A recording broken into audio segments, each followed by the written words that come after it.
నమస్తే. ఇన్నాళ్ళు నన్ను సపోర్ట్ చేస్తూ, ఎంకరేజ్ చేస్తూ మీ ప్రేమని నాకు అందిస్తున్న ప్రతి ఒక్కరికి కృతజ్ఞతలు. అలాగే ఈ వీడియో కూడా ఖచ్చితంగా మీకు ఉపయోగపడుతుంది. లైక్, షేర్ అండ్ సబ్స్క్రైబ్ చేసి మీ సపోర్ట్‌ని నాకు అందించండి. అలాగే ఈ వీడియో పట్ల మీకున్న అభిప్రాయాన్ని కామెంట్ సెక్షన్‌లో కామెంట్ చేసి తెలియజేయండి. ఇప్పుడు వీడియోని చూద్దాం. నమస్తే, వెల్కమ్ టు అవర్ ఛానల్. నేను పద్మిని. ప్రస్తుతంతో పాటు ప్రముఖ ఆధ్యాత్మికవేత్త, ఆస్ట్రాలజర్, వాస్తు పండితులు, అలాగే న్యూమరాలజిస్ట్ తనిష్క గారు మనతో పాటు ఉన్నారు. మాట్లాడదాం. నమస్తే తనిష్క గారు. నమస్తే అమ్మా. మేడం, ఒక మీ క్లయింట్ సిద్ధంగా ఉన్నారు తమ ఎక్స్పీరియన్స్ ని నాతో షేర్ చేసుకోవడానికి. మాట్లాడదామండి.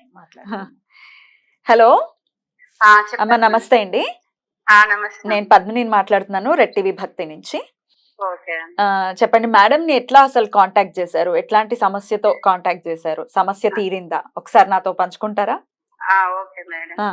అయితే మా అమ్మాయికి 4 సంవత్సరాల వరకు పిల్లలు కాలేదండి. ఓకే, పెళ్ళైన తర్వాత మేడం ది కన్సల్ట్ చేసిన తర్వాత వాళ్ళిద్దరి జాతకాలు చూసిన తర్వాత వాళ్ళకు కొంచెం దోషం ఉంది, వీళ్ళకి పుట్టినా కానీ వాళ్ళకు కొంచెం ఆరోగ్య సమస్యలతో పిల్లలు పుడతారని చెప్పిండ్రు. అంటే మేము వేరే దగ్గర అడిగినా కూడా అదే మాట చెప్పిండ్రు. అయితే మళ్ళీ మేడం పూజలు చేపించినామండి వాళ్ళతోటి, మా బాబు కూడా చేపించినాము, ఇద్దరికి.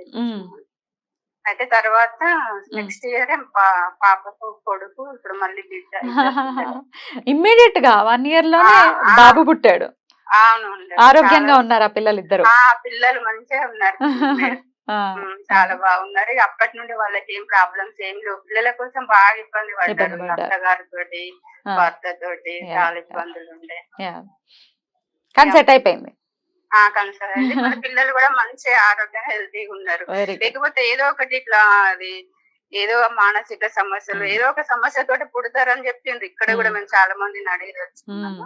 తర్వాత మేడం చెప్పిన తర్వాత క్లియర్ అయిపోయింది. పూజలు మంచిగా చేయించిండ్రు వాళ్ళు, మంచిగా వాళ్ళు చెప్పిన రెమెడీ ఫాలో అయ్యిండ్రు. మా అమ్మాయి కూడా. ఎట్లా తెలుసు అండి మేడం? ఎలా తెలుసు? ఎక్కడ పరిచయం మీకు? అంటే ఫస్ట్ టీవీలో చూసాం. టీవీలో చూసేవారు ఇది వరకు? భక్తి ఛానల్ దాంట్లో వస్తుండే కదా, అప్పుడు చూసి ఫస్ట్ మా బాబు కోసం చేసినాము. అప్పటికి మా అమ్మాయి పెళ్లి కూడా కాలేదు. అప్పుడు బాబు కోసం కరీంనగర్ లో మేడం వచ్చింది. అయితే అప్పుడు మేడం దగ్గరికి వెళ్ళి చేపించినాము. అప్పుడు తర్వాత ఇక మేము మా అమ్మాయి అంతా పట్టించుకోకపోయేది ఇట్లాంటివి. పెళ్ళైన తర్వాత ఆమెకు ఇక 3 సంవత్సరాల దాకా కాకపోయేసరికి అప్పుడు ఒకసారి మేడం అడుగుదామని అన్నారు. అంతవరకు దాకా ఆమెకు ఇట్లాంటి ఇష్టం లేదు. ఆ తర్వాత మేడం అడిగితే ఇట్లాంటి ప్రాబ్లం ఉంది, ఆమెకు దోషం ఉంది, వివాహ దోషం, సంతానం అది అని చెప్పారు. అప్పుడు మాకు కరెక్ట్ అనిపించింది, ఆమె చెప్పిన ప్రతి మాట కరెక్ట్ అనిపించింది. తర్వాత ఇక మేము ఫాలో అయినాం. మీ అబ్బాయి సమస్య కూడా తీరిందా? అబ్బాయికి కూడా కొంచెం హెల్త్ ఇష్యూస్, మానసికంగా కొంచెం బాగా ఇబ్బంది ఉండే అతనికి. ఎగ్జామ్ టైం కు ప్రిపరేషన్ సరిగా ఉండకపోతుండే. చాలా క్లేవర్ స్టూడెంట్, కాకపోతే ఆయనకు చాలా భయం ఉండేది, సర్పదోషము అవి ఉండేవి. అయితే ఇక మేడం తోటి పూజలు చేయించినాం. ఇప్పుడు బాగానే ఉన్నాడు. మొత్తం ప్రశాంతంగా ఉంది మీ కుటుంబం, అంతేనా? అంతే మేడం. మరి ఎవరికైనా రిఫర్ చేస్తారా మేడం ని? పిల్లలు కోసమే కదా మనం ఏదైనా సంతోషంగా ఉండేది. పిల్లలు బాగుంటేనే మనం బాగుంటామని. మాకైతే ఇప్పటికైతే ప్రాబ్లం ఏం లేదు మేడం. ఏ తల్లిదండ్రులు అయినా కోరుకునేది అదే కదా, పిల్లల ఆనందాన్ని కోరుకుంటారు. అదే మేడం. అందే. మరి ఎవరికైనా మేడం ని రిఫర్ చేస్తారా ఎవరికైనా? చెప్తాం మేడం, అందరికి చెప్పాం. మొన్న కూడా ఒక క్లయింట్ తోటి మాట్లాడిచ్చిండ్రు మేడం. అతనికి వాళ్ళకి కూడా మేము చెప్పినాం, మాకు బాగా మీరు చేసుకోండి అని చెప్పాం. వాళ్ళు మా మాట మీదకెళ్ళి సరే అన్నారు వాళ్ళు. ఇప్పుడు మీ పర్సనల్ విషయాలు అడగడం గురించి కారణం ఏంటి అంటే, చాలా మందికి తెలియదు ఎవరి దగ్గరికి వెళ్ళాలి ఏంటో తెలియదు. మీరు జెన్యూన్ పర్సన్స్ కాబట్టి మీరు చెప్తే ఒక 10 మందికి ఉపయోగపడుతుందని అడగడం జరిగింది.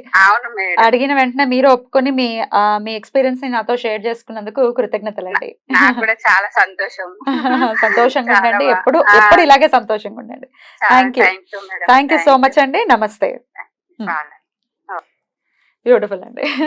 చక్కగా కొంతమందికి వాళ్ళ ఎక్స్పీరియన్స్ ని షేర్ చేసుకోవాలంటే ఒక ఇంత బెరుగ్గా అనిపిస్తుంది. ఎందుకు మనం చెప్పాలి, ఎవరి ఆలోచన ధోరణి వాళ్ళకి ఉంటుంది కదా, కానీ చక్కగా ఎక్స్పీరియన్స్ ని షేర్ చేసుకున్నారు. యాక్చువల్ గా ఈ మేడం ఏంటంటే, వీళ్ళు వచ్చి మనం కరీంనగర్ వెళ్ళినప్పుడు వచ్చిండ్రు. వీళ్ళ బాబుకు తీసుకున్నారు. వాళ్ళ తోడు పుట్టిన బ్రదర్ వాళ్ళకి చెప్పిండ్రు, వాళ్ళ బ్రదర్ వాళ్ళ వైఫ్ అందరు చూపించుకున్నారు. తర్వాత ఈమె సిస్టర్ వాళ్ళ పిల్లలు, సో వాళ్ళ గురించి కూడా తీసుకున్నారు. చాలా మంది చెప్పిండ్రు అప్పట్లోనే కూడా, చాలా మంచిగా అయ్యారు వాళ్ళ ఫ్యామిలీ కూడా. వీళ్ళ బాబు ఇప్పుడు వీళ్ళ పాపకు చూడండి, అసలు ఆమె లైఫ్ చాలా మంచిగా ఉంది అంటే పిల్లలు పండంటే వాళ్ళ ఫోటోస్ కూడా పెడుతూ ఉంటారు నాకు, మంచిగా ఉన్నారు, చాలా హెల్తీగా ఉన్నారు. అయితే ఈమెకు మనం రెమెడీ ఇచ్చినప్పుడు ఏమైందంటే, ఆమె కన్సీవ్ అయ్యే టైమింగ్ లో కూడా పెయిన్ ఎక్కువ ఉండేది. అసలు ఎట్లా అంటే ఆమెకు చాలా ఒక భయం, అసలు ఏమైపోతుందో ఏమని. ఒక్కొక్క రోజు ట్రీట్మెంట్ వెళ్తామంటే కూడా అసలు డాక్టర్ ఏం చెప్తారన్న భయంతోనే వెళ్ళేది పాపం. అయితే అంత ప్రాబ్లం ఫేస్ చేశారు. ఎందుకంటే ఈమె జాతకంలో పంచమ స్థానం అనే పుత్ర స్థానం నెగిటివ్ అయిపోయింది. సో అది పంచమ స్థానంలో మాంది గ్రహం ఉంది. అవి కాకుండా పంచమాధిపతి అస్తమించి ఉంటే కూడా వాళ్ళకి ఏమైతుందంటే పుత్ర దోషం ఉంటుంది. సో దాని వల్ల కూడా పిల్లలు డిలేగా పుడతారు. చూడగానే నేను చెప్పాను, అయితే రెమెడీ కరెక్ట్ ఫాలో అయ్యండి. స్టార్టింగ్ లో అమ్మాయికి నమ్మకం లేదు, వాళ్ళే చెప్పారు చూడండి. తర్వాత ఇప్పుడు ఏదైనా కానీ నన్నే నమ్ముతారు, నాకే కాల్ చేసి అనుకుంటారు వాళ్ళు. అంతే.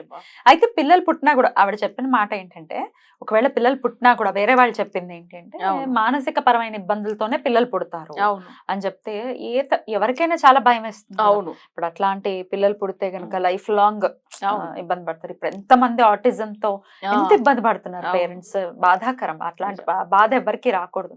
సో ఎట్లా మేడం, పూజ చేస్తే ముందుగానే సెట్ అవ్వటం, తర్వాత చక్కటి పిల్లలు పుట్టడం అనేది జరుగుతుంది. 1 year కి అంతే. మన దగ్గర రెమెడీ తీసుకున్న 1 year కే సేమ్ ఇంత ముందుగా వరంగల్ కూడా ఒక క్లయింట్ సరిగ్గా వాళ్ళు తీసుకున్న ఒక 1 year అంటే వాళ్ళకి అసలు ఒక 3 months లో ఆమె కన్సీవ్ అయిన విషయం మనకి అసలు ఫస్ట్ ఫోన్ చేసి హాస్పిటల్ నుంచి చెప్తున్నారు తను. అయితే నేను ఏమంటే 31st December కు కాల్ చేసిండ్రు ఆయన. అయితే మొన్న ఆగస్ట్ లో పుట్టింది అనమాట పాప. సో ఆ పాప కూడా నేమ్ పెట్టించాను నేను. సో అదేంటంటే స్టార్టింగ్ లోనే చెప్తాను, వీళ్ళ పిల్లలు వీళ్ళకి కూడా నేనే పెట్టించాను. మంచిగా ఉన్నారు. Beautiful beautiful. 1 year లో రిజల్ట్ వచ్చింది చూడండి. అంతే. మనకు కావాల్సింది ఏంటంటే, నేను ఆ రోజు కూడా వాళ్ళకి కూడా చెప్పాను, సేమ్ వీళ్ళ పిల్లలు కూడా నేనే నేమ్ పెట్టిస్తాను, వాళ్ళ జాతకం కూడా నేనే చూసి పంపిస్తానని. సేమ్ అట్లానే జరిగినాయి. ఇట్లా వీళ్ళలాంటి చాలా మందిలో 7 years 9 years 11 years పిల్లలు లేకుండా వాళ్ళకి కూడా చేపించున్నాం.